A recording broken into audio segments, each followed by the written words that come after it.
পুরুষ মহিলা সবাইকে সালাম জানাচ্ছি। আসসালামু আলাইকুম। আপনাদের সবাইকে ছাত্র জনতার বিপ্লবে সিক্ত নতুন বাংলাদেশে স্বাগত জানাচ্ছি। গভীর শ্রদ্ধা জানাচ্ছি জুলাই আগস্ট মাসে ফ্যাসিবাদের বিরুদ্ধে ছাত্র জনতার অভ্যুত্থানে নিহত সকলের প্রতি। তাদের আত্মার মাগফিরাত কামনা করছি। তাদের আত্মত্যাগের বিনিময়ে নতুন বাংলাদেশ গড়ার শপথ নিয়ে আমি আপনাদের কাছে কিছু কথা বলতে চাই।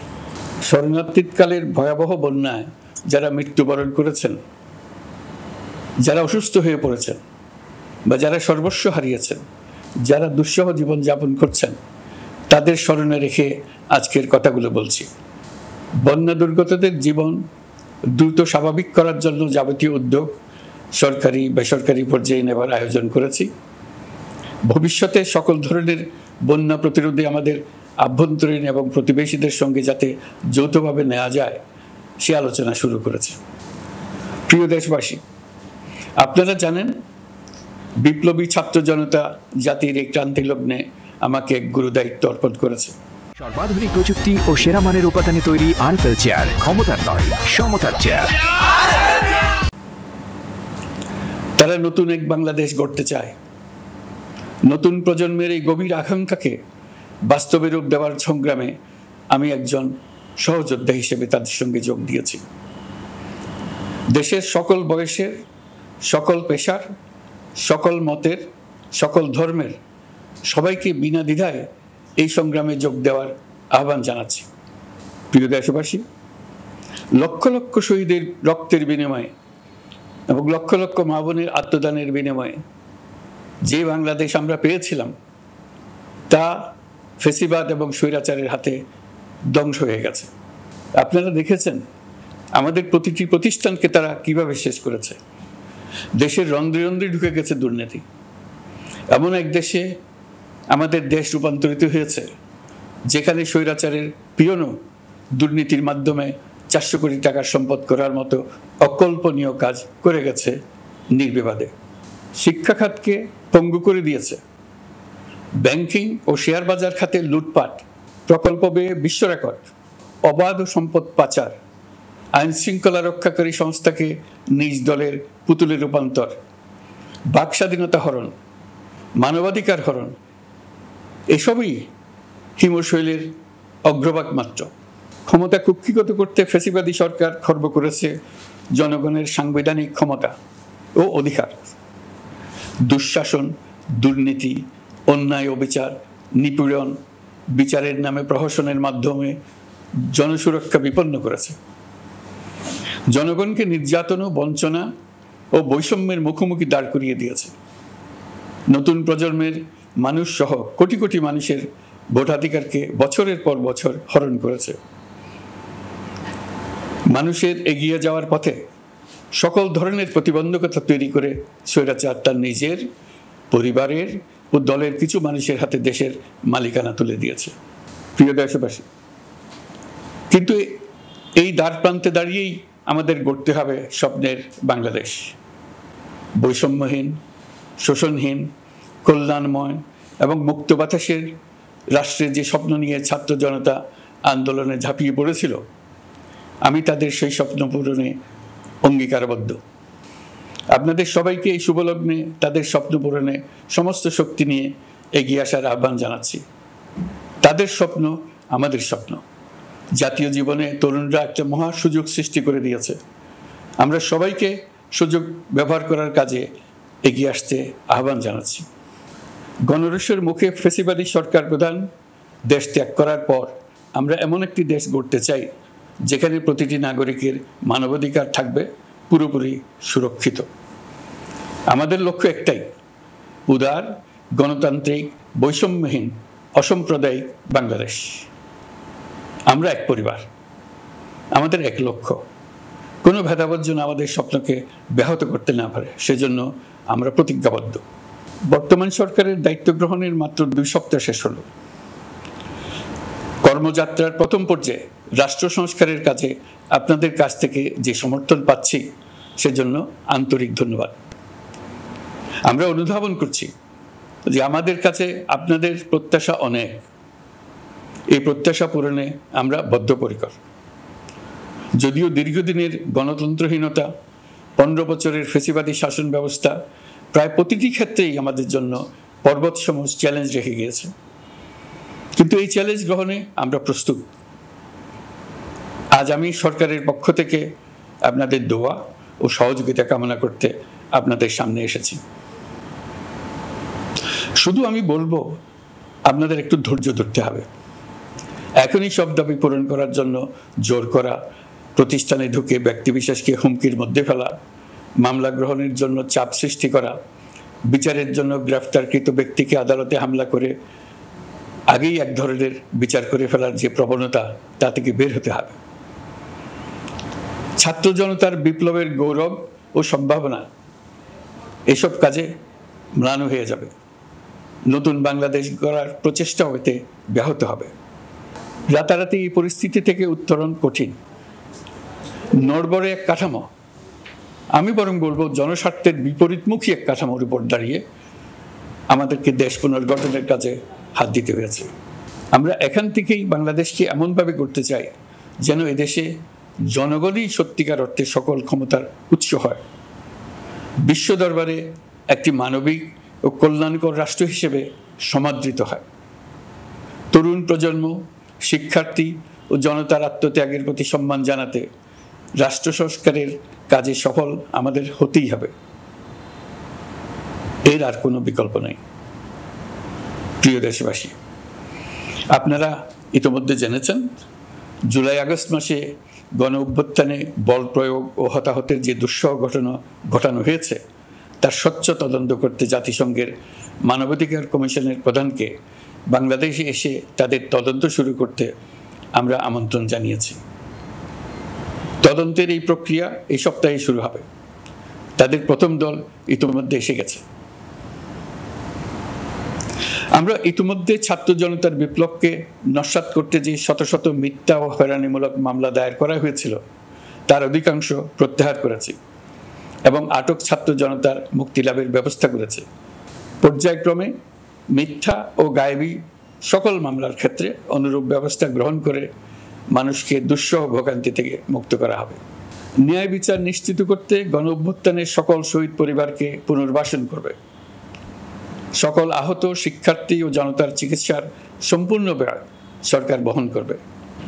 সেই লক্ষ্যে স্বাস্থ্য মন্ত্রণালয়ের নেতৃত্বে উপদেষ্টা পরিষদে বৈষম্য বিরোধী ছাত্র আন্দোলনের প্রতিনিধিত্বকারী 2 জন উপদেষ্টার সহায়তায় একটা পূর্ণাঙ্গ তালিকা প্রস্তুত করা হচ্ছে।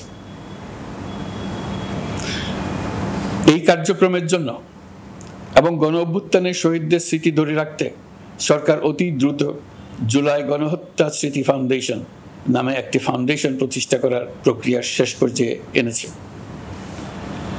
আপনাদের সবার এবং বিদেশে অবস্থানরত ভাই বোনদের অনুদান এই প্রতিষ্ঠানে পাঠানোর জন্য অনুরোধ করছি। আমি ব্যক্তিগতভাবে এই প্রতিষ্ঠানের চেয়ারম্যানের পদ গ্রহণ করেছি। প্রিয় দেশবাসী, আপনারা লক্ষ্য করেছেন দায়িত্ব গ্রহণ করেই আমাদেরকে আইন শৃঙ্খলা অঙ্গনে অস্থির পরিস্থিতি সামাল দিতে হয়েছে।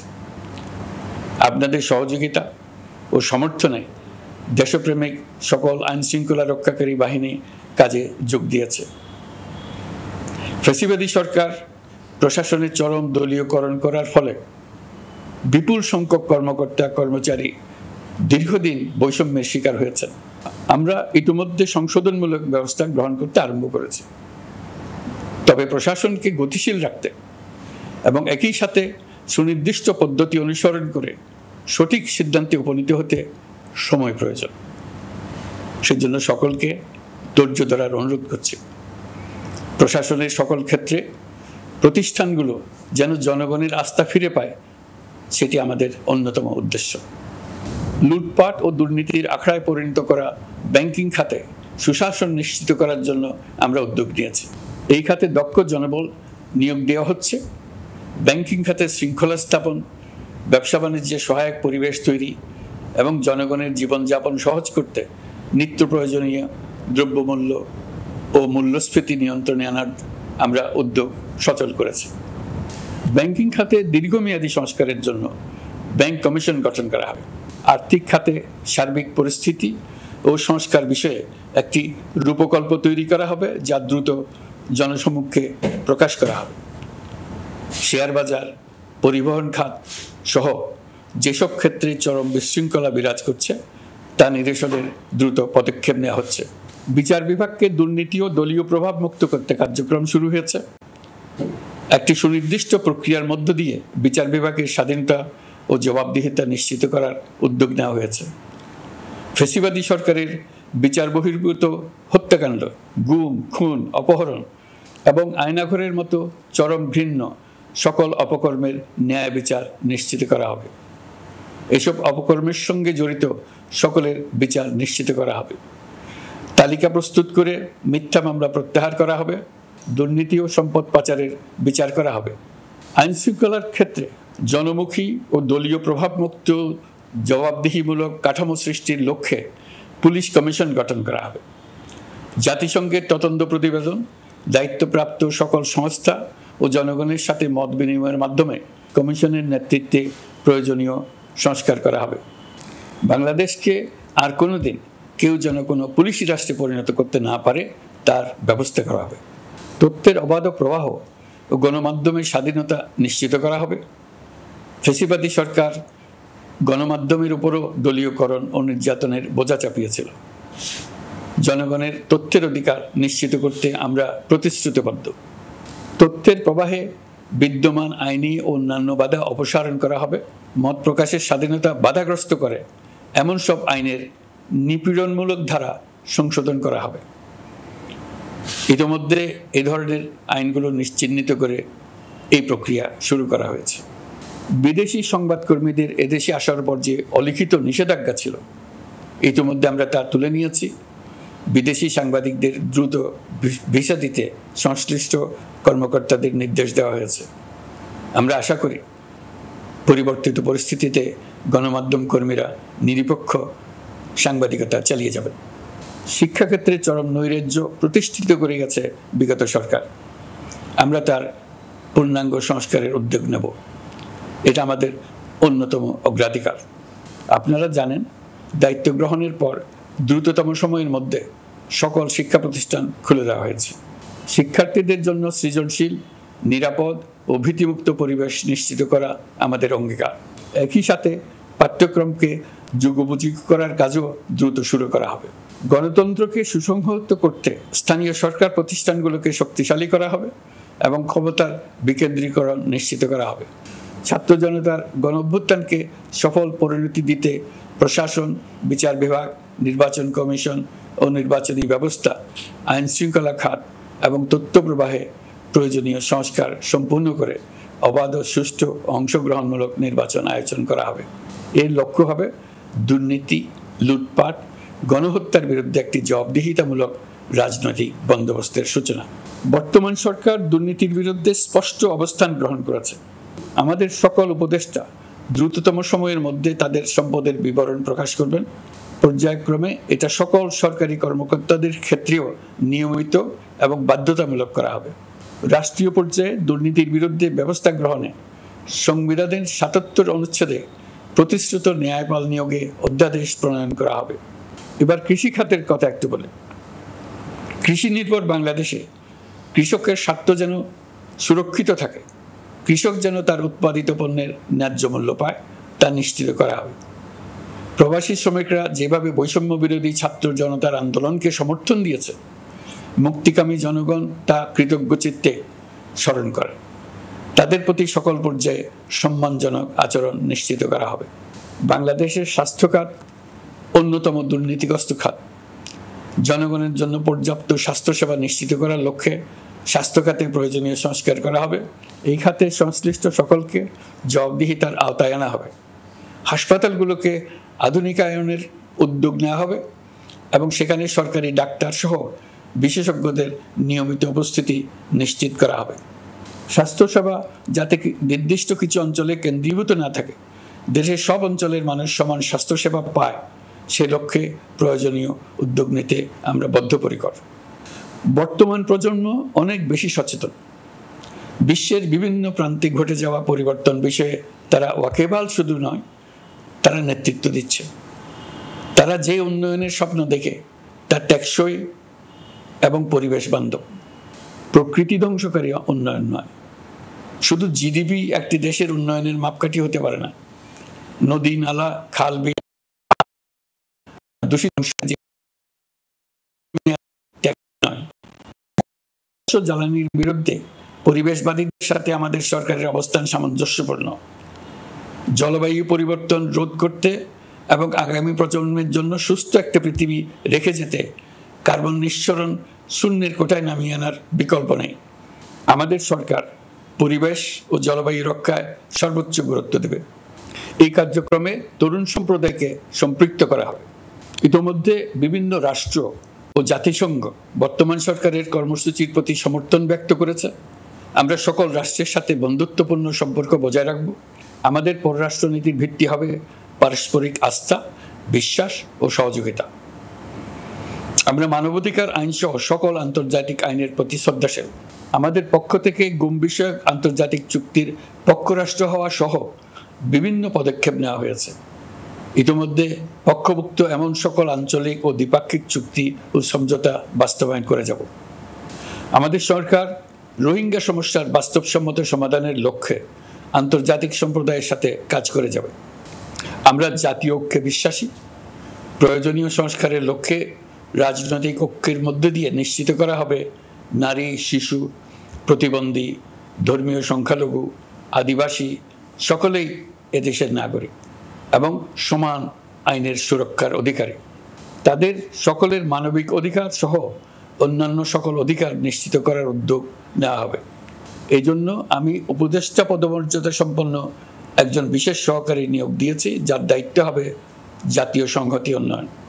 বন্যা কবলিত এলাকার সকল মানুষের দুর্ভোগ লাঘবে সরকার সঠিক সহায়তা দেওয়ার জন্য সরকারের যত কার্যক্রম আছে তাদের সচল করেছে।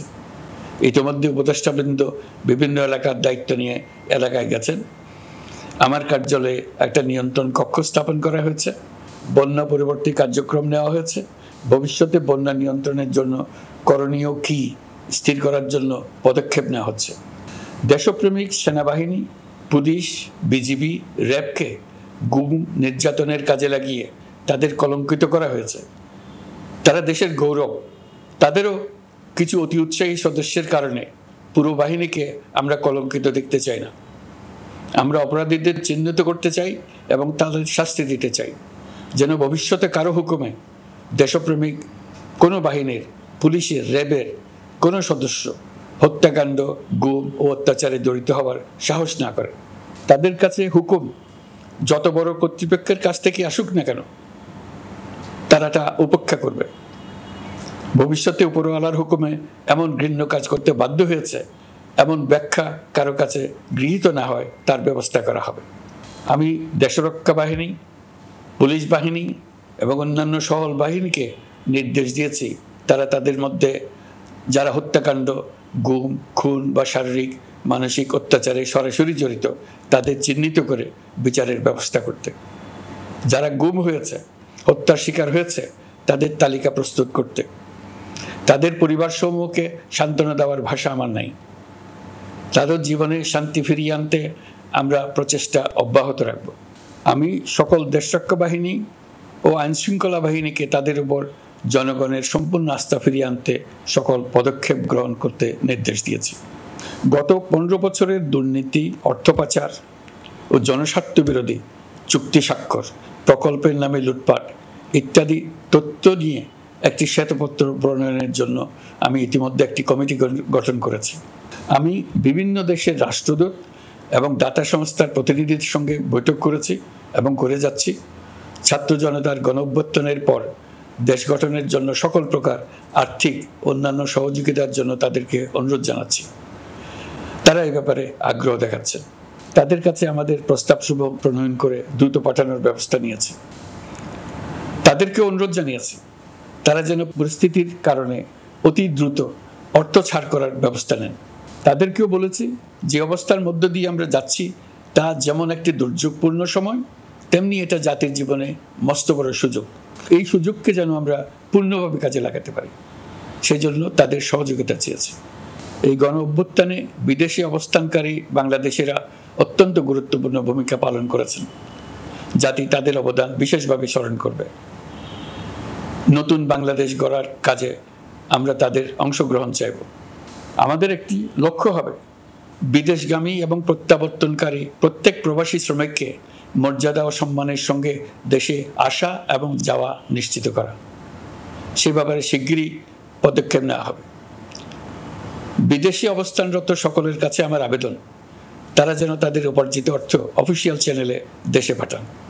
দেশের অর্থনৈতিক সংকট উত্তরণে এই অর্থ বিশেষভাবে প্রয়োজন। কি কি ব্যবস্থা নিলে তাদের জন্য অফিসিয়াল চ্যানেলে অর্থ পাঠানো সহজ হবে সেটা সম্বন্ধে আমরা তাদের পরামর্শ নেব। সারা দেশ ঘুষের মহাসমুদ্রে নিমজ্জিত। কিভাবে ঘুষ থেকে আমরা মুক্ত হতে পারি তার জন্য আমাদের পরামর্শ দেন। শুধু এই কাজটা নিয়ে অগ্রসর হতে পারলেই আমি মনে করি দেশের জন্য এই সরকার একটা গুরুত্বপূর্ণ অবদান রেখে গেছে বলে স্মরণীয় হয়ে থাকবে। আমি কথা দিচ্ছি, এই ব্যাপারে আমি আমার সর্বশক্তি নিয়োজিত করব। আমাদের দায়িত্ব দেশের সকল মানুষকে একটি পরিবারের বন্ধনে আবদ্ধ করা। পরিবারে মতভেদ থাকবে, বাকবিতণ্ডা হবে, কিন্তু আমরা ভাই বোন, আমরা বাবা মা, আমরা কেউ কারো শত্রু না। কাউকে তার মতের জন্য শত্রু মনে করব না, কাউকে ধর্মের কারণে শত্রু মনে করব না, কাউকে লিঙ্গের কারণে শত্রু মনে করব না। আমরা সবাই সমান, কেউ কারো উপরে, কেউ কারো নিচে না। এই ধারণা আমরা জাতীয় জীবনের সর্বক্ষেত্রে প্রতিষ্ঠিত করতে চাই। একটা বিশেষ ব্যাপারে আমরা আপনাদের সহযোগিতা চাচ্ছি। আমাদের দায়িত্ব গ্রহণের পর থেকে প্রতিদিন সচিবালয়ে, আমার অফিসের আশেপাশে, শহরের বিভিন্ন স্থানে সমাবেশ করা হচ্ছে। গত 16 বছরের অনেক দুঃখ কষ্ট আপনাদের জমা আছে, সেটা আমরা বুঝি। আমাদের যদি কাজ করতে না দেন তাহলে এই দুঃখ ঘোচানোর সকল পথ বন্ধ হয়ে যাবে। আপনাদের কাছে একান্ত অনুরোধ, আমাদের কাজ করতে দেন। আপনাদের যা চাওয়া তা লিখিতভাবে আমাদেরকে দিয়ে যান। আমরা আপনাদের বিপক্ষ দল নয়। আইনসঙ্গতভাবে যা কিছু করার আছে আমরা অবশ্যই তা করব, কিন্তু আমাদেরকে ঘেরাও করে এই গুরুত্বপূর্ণ দিনগুলোতে আমাদের কাজে বাধা দেবেন না। সবাই মিলে তাদের বোঝান, তারা যেন এই সময়ে তাদের অভিযোগের প্রতি দৃষ্টি আকর্ষণের জন্য আমাদের দৈনন্দিন গুরুত্বপূর্ণ কাজে বাধা না দেন। একটা বিষয়ে সবাই জানতে আগ্রহী, কখন আমাদের সরকার বিদায় নেবে?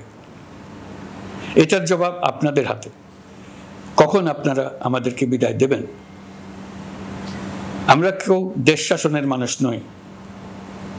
আমাদের নিজ নিজ পেশায় আমরা আনন্দ পাই। দেশের সংকটকালে ছাত্রদের আহ্বানে আমরা এই দায়িত্ব গ্রহণ করেছি। আমরা সমস্ত শক্তি দিয়ে দায়িত্ব পালন করব। আমাদের উপদেষ্টা মণ্ডলীও এই লক্ষ্যে উদ্বুদ্ধ হয়ে সবাই মিলে একটা টিম হিসেবে কাজ করে যাচ্ছি। কখন নির্বাচন হবে সেটা সম্পূর্ণ রাজনৈতিক সিদ্ধান্ত, আমাদের সিদ্ধান্ত নয়। দেশবাসীকে ঠিক করতে হবে আপনারা কখন আমাদেরকে ছেড়ে দেবেন। আমরা ছাত্রদের আহ্বানে এসেছি, তারা আমাদের প্রাথমিক নিয়োগকর্তা। দেশের আপামর জনসাধারণ আমাদের নিয়োগ সমর্থন করেছে। আমরা ক্রমাগতভাবে সবাইকে বিষয়টি স্মরণ করিয়ে যাব, যাতে হঠাৎ করে এই প্রশ্ন উত্থাপিত না হয় আমরা কখন যাব। তারা যখনই বলবে আমরা চলে যাব। আমরা সংস্কারের অংশ হিসেবে নির্বাচন কমিশনকেও সংস্কার করব। কমিশনকে যে কোনো সময় আদর্শ নির্বাচনের জন্য প্রস্তুত রাখব। আমরা বিভিন্ন সংস্কারের কাজ শুরু করেছি। দেশবাসীকে অনুরোধ করব একটা আলোচনা শুরু করতে। আমরা সর্বনিম্ন কি কি কাজ সম্পূর্ণ করে যাব, কি কি কাজ মোটামুটি করে গেলে হবে। এই আলোচনার মাধ্যমে আমরা একটা দিক নির্দেশনা পেতে পারি। তবে চূড়ান্ত সিদ্ধান্ত রাজনৈতিক সিদ্ধান্ত, সেটা রাজনৈতিক আলোচনা থেকেই আসবে। এই দিক নির্দেশনা না পেলে আমরা দাতা সরকার এবং আন্তর্জাতিক অর্থনৈতিক প্রতিষ্ঠানসমূহের সঙ্গে আলোচনায় দৃঢ়তার সঙ্গে অগ্রসর হতে পারছি না। আমি নিশ্চয়তা দিচ্ছি, আমরা আমাদের পক্ষ থেকে মেয়াদ বৃদ্ধির কোনো প্রশ্ন তুলব না। আমরা আপনাদের সকলের দোয়া চাই। যেই কদিন আছি সেই সময়টুকু উপদেষ্টা মণ্ডলীর প্রত্যেকে নিজ নিজ সাধ্যমতো দেশের এই সংকটকালে সংকট উত্তরণে যেন নিজ নিজ মেধা সাধ্যমতো কাজে লাগাতে পারে। নতুন বাংলাদেশ গড়ার যে সুযোগ ছাত্র জনতার রক্তের বিনিময়ে আমরা অর্জন করলাম, আমরা আমাদের মতানৈক্যের কারণে সেটা যেন হাতছাড়া করে না ফেলে, এটা আমরা নিশ্চিত করতে চাই। এই সুযোগ এবার হারিয়ে ফেললে আমরা জাতি হিসেবে পরাজিত হয়ে যাব। শহীদ, আহত এবং জীবিত ছাত্র জনতার কাছে আমরা প্রতিজ্ঞাবদ্ধ থাকতে চাই, আমরা এই অর্জনকে কিছুতেই হারিয়ে যেতে দেব না। যে সুযোগ তারা আমাদেরকে দিয়েছে তার মাধ্যমে আমাদের দেশকে পৃথিবীর একটি শ্রদ্ধেয়, সকল দিকে দৃষ্টান্ত স্থাপনকারী দেশে পরিণত করতে আমরা শপথ নিয়েছি। সবশেষে আবারও আমাদের দেশের সকল মানুষ, শিশু, কিশোর কিশোরী, তরুণ তরুণী, বয়স্ক, বৃদ্ধ, নারী, পুরুষ সবার কাছে দোয়া চাইছি যেন আমরা আমাদের সকলের স্বপ্ন বাস্তবায়নে সফল হই। আল্লাহ আমাদের সহায় হন, আমাদের সবার মঙ্গল করুন।